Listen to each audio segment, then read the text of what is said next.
গ্রামের এক বৃদ্ধ লোক বাজার থেকে সস্তা দামে একটা ফুল প্যান্ট কিনে আনছে।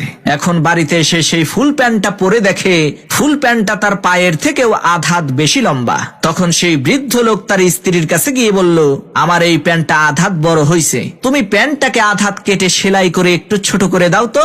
লোকটার এই কথা শুনে তার স্ত্রী বলল, শালার বুইড়ার শখ কত, এক পাও কবরে গেছে, এখন আবার তার ফুল প্যান্ট পরতে হবে, যাও এখান থেকে, আমার হাতে সময় নাই।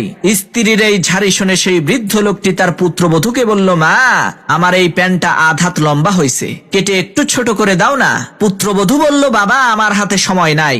এরপর সেই লোকটি তার নিজের মেয়েকে বলল, মারে, আমার এই প্যান্টটা আধ হাত লম্বা হয়েছে, কেটে একটু ছোট করে দাস না। তার নিজের মেয়েও বলল, বাবা, আমার হাতে সময় নাই। তখন সেই বৃদ্ধ লোকটা মন খারাপ করে বাড়ি থেকে চলে গেল।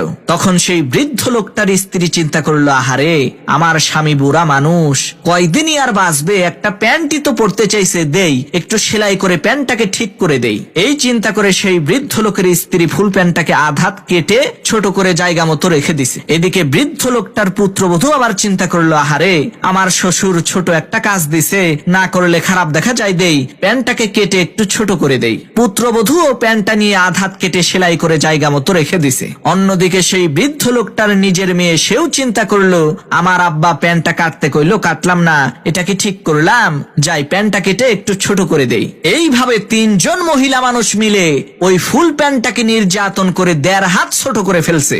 এমন সময় সেই বৃদ্ধ লোকটা বাড়িতে এসে তার ফুল প্যান্টটাকে দেখে তো অবাক, আরে সর্বনাশ, আমার ফুল প্যান্টটারে হাফ প্যান্ট বানাইছে কে?